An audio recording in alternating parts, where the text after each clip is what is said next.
नाज़रीन, कभी ऐसा भी होता है कि आपके ना चाहने के बावजूद कभी न कभी कोई ऐसी अनजानी, नागहानी सूरत-ए-हाल आपके सामने आ जाती है, जिससे आपको निपटना पड़ जाता है। मैं जो बात करना चाह रहा हूँ, वो ये है, कोई शख्स ये पसंद नहीं करता कि वो कभी ज़िंदगी में बीमार हो या उसके चाहने वाले, उसके प्यार करने वाले, उसके ख़ानदान में से कभी किसी कोई बीमारी का शिकार हो। तो लेकिन बहरहाल ये एक बरहक चीज़ है। अल्लाह पाक ने मुख्तलिफ़ आज़माइशों की शक्ल में जो चीज़ें बनाई हैं, पैदा की हैं, उनमें बीमारी बहरहाल एक बहुत बड़ा फैक्टर है, एक बहुत बड़ी हकीकत है। जब एक हकीकत है तो हमें इसका सामना भी करना पड़ता है, और कभी ऐसा होता है कि आप कोई काम नहीं भी करना चाहते, लेकिन वो आपको करना पड़ता है, और कई सारी चीज़ों के हवाले से आप नहीं जानना चाहते, या वो आपकी इंटरेस्ट नहीं होती, आपका फ़ील्ड नहीं होता, आप उसके डीप लेवल पे नहीं जाना चाहते, लेकिन आपको जाना पड़ता है। इसका बहरहाल आपको बेनिफिट ही होता है इवेंचुअली, वो चाहे अकाउंटिंग एंड फ़िनांस का इल्म हो, चाहे मज़हब का इल्म हो, चाहे मेडिकल साइंस हो। तो आज हमारा, क्योंकि मेडिकल मीडिया मेडिसिन को, ड्रग को और डिज़ीज़ को रेगुलेट करता है, रेगुलेट मीन उसको हम उसकी इन्फॉर्मेशन आपके साथ शेयर करते हैं। तो जितनी आपके पास डिज़ीज़ की, ड्रग की इन्फॉर्मेशन होगी, 2 ही मेजर चीज़ें हैं इसमें हेल्थ और मेडिसिन में। एक ड्रग है, दूसरी डिज़ीज़ है। डिज़ीज़ को हमने ख़त्म करना है और ड्रग को हमने यूज़ करना है।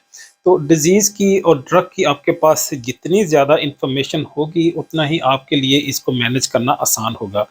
अपने दुश्मन की जितनी इन्फॉर्मेशन आपके पास होगी, जितने उसके वीक पॉइंट और प्लस पॉइंट आपके सामने होंगे, उतना आपके लिए उससे मुकाबला करना आसान होगा। तो इस तरह से डिज़ीज़, क्योंकि एक चैलेंज है, हमारा हमारी अपोनेंट एंटिटी या पार्टी है, उसको हमने डिफीट करना है, तो उसके लिए ज़रूरी है हमारे पास मैक्सिमम उसकी इन्फॉर्मेशन हो। वो चाहे टाइफाइड हो, चाहे मलेरिया हो, चाहे वो डिप्रेशन हो, चाहे कोई भी दुनिया की डिज़ीज़ हो, अगर उसकी इन्फॉर्मेशन आपके पास आ जाए, तो उसको फिर हैंडल करना आपके लिए आसान हो जाता है। हमने यहाँ पे तकरीबन 20 डिज़ीज़ेज़ फ़ोकस की हैं, उनको हमने चूज़ किया है। उसको जनरली वन बाय वन हम आपके सामने पेश करेंगे, कोशिश करेंगे इसको ज़्यादा लंबा ना करें। सिर्फ़ उनके नेम और उसके अगेंस्ट यूज़ होने वाली मेडिसिन का सिर्फ़ नाम आपको बता दें। हमारा जो बुनियादी पर्पज़ है, वो ये है कि आपके सामने वो डिज़ीज़ बता दें, उसके सामने पॉसिबल ट्रीटमेंट आपके सामने पेश कर दें। तो अगर आपको ये चीज़ों का पता होगा, तो फिर आपके लिए उसको मैनेज करना, और ये आपके लिए अनजान नहीं होगी। जब आप किसी हेल्थ केयर सेटिंग में जाएँ, क्लिनिकल सेटिंग में जाएँ, या किसी पैरामेडिकल स्टाफ के साथ, या फिज़िशियन के साथ, या फार्मासिस्ट के साथ डिस्कस करें, तो आप खो ना जाएँ। आप चीज़ों को समझते रहें, आप उसके साथ-साथ मूव होते रहें, तो फिर आपके लिए हालात को, सिचुएशन को, डिज़ीज़ को मैनेज करना आसान होगा। सबसे बड़ी जो डिज़ीज़ है, जो पूरी दुनिया में हर जगह पे लोगों को पेश आती है, वो है इन्फेक्शन, बैक्टीरियल इन्फेक्शन पर्टिकुलरली। एक बहुत बड़ा सेगमेंट है इसमें हेल्थ में, और ये चैलेंज की शक्ल में दुनिया के हर खित्ते में मौजूद है।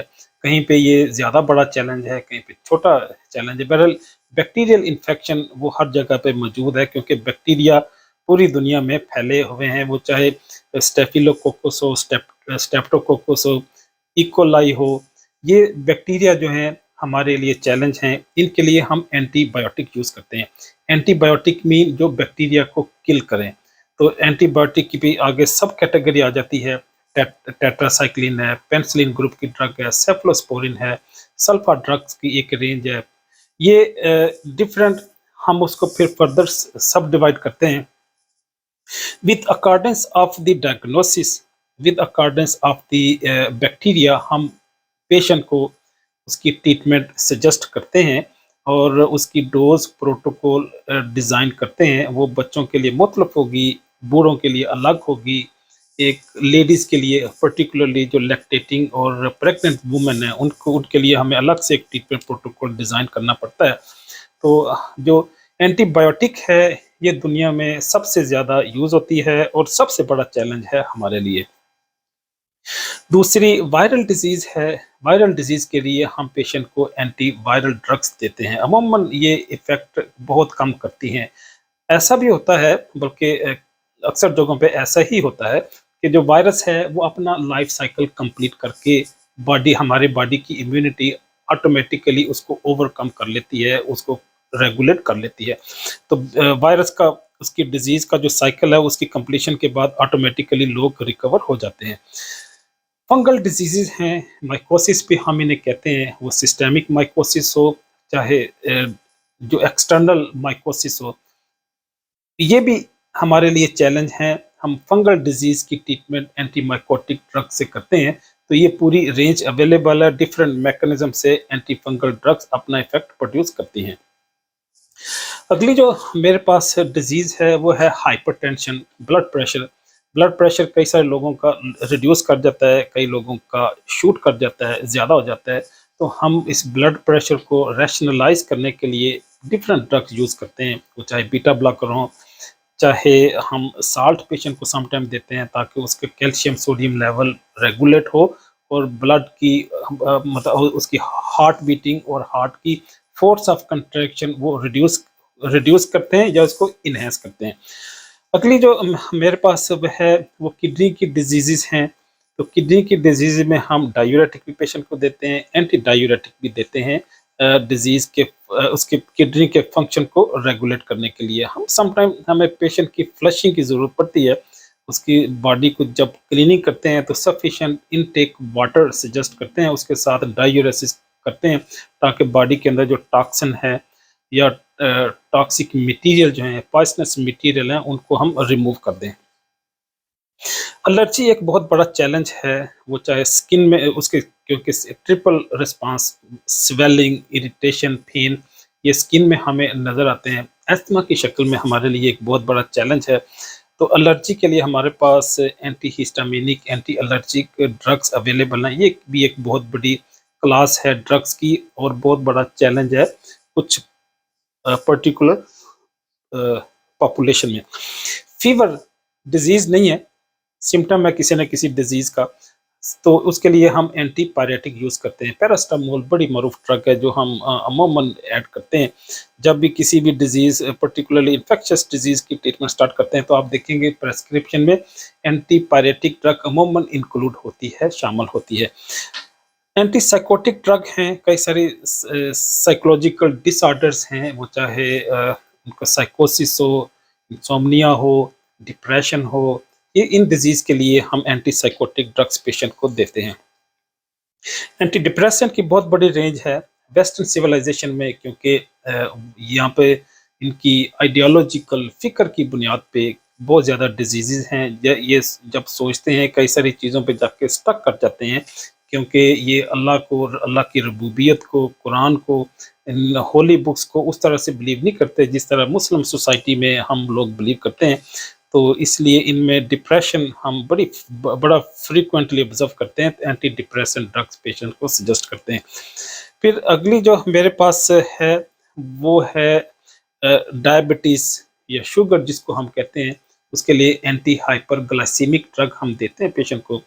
डायबिटीज़ के लिए चाहे वो टाइप 1 हो, टाइप 2 हो, उसके लिए हम इंसुलिन पेशेंट को सजेस्ट कर सकते हैं। ये एंटी हाइपरग्लाइसीमिक और जो इसकी कैटेगरीज़ हैं वो हम रिकमेंड करते हैं पेशेंट को।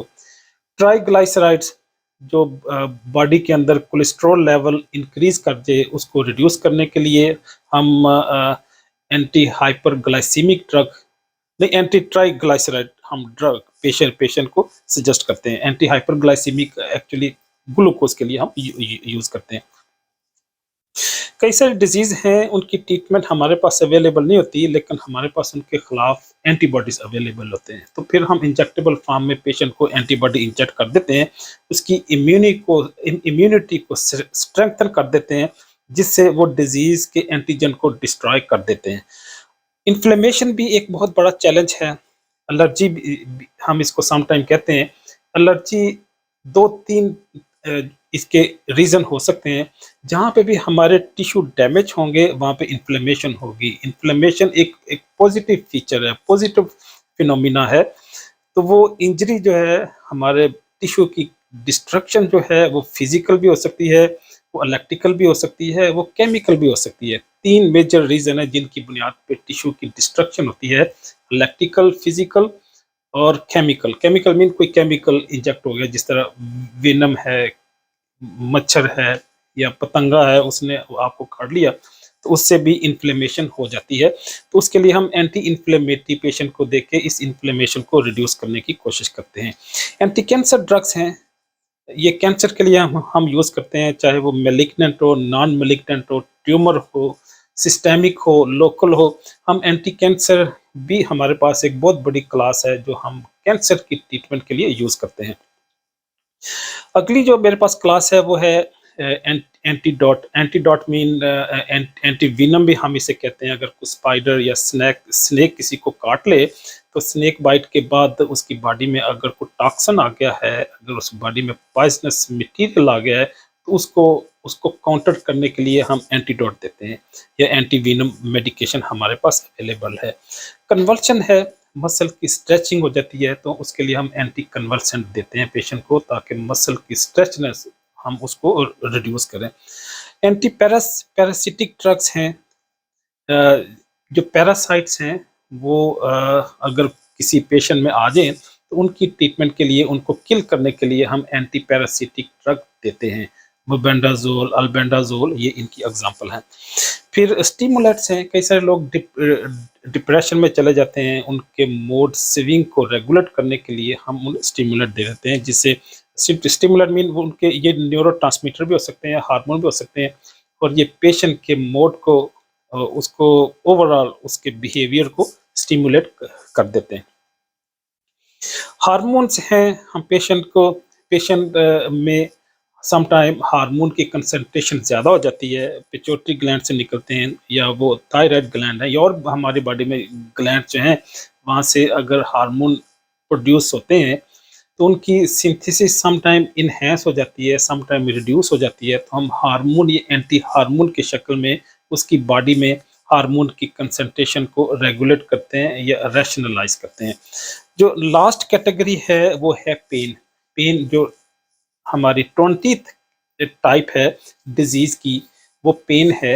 अगर किसी को बॉडी पेन हो, तो उसके लिए हम एनाल्जेसिक देते हैं, वो फ्लर्बिप्रोफिन, आइबुप्रोफिन या पैरास्टामोल, एस्प्रिन, ये भी, इनका भी एंटी एनाल्जेसिक इफेक्ट है।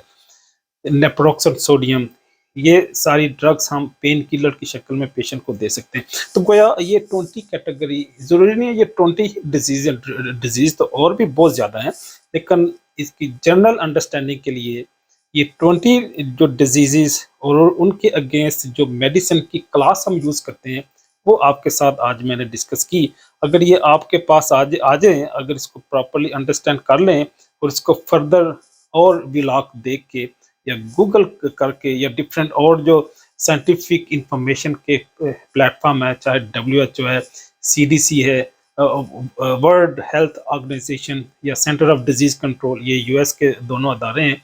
इसी तरह लोकल समटाइम डिफरेंट कंट्रीज में अथॉरिटीज या डिपार्टमेंट्स हैं, हेल्थ डिपार्टमेंट है, मिनिस्ट्री ऑफ हेल्थ है, उन वहाँ पे भी कई सारी ऐसी इंफॉर्मेशन आपको मिल जाएंगी।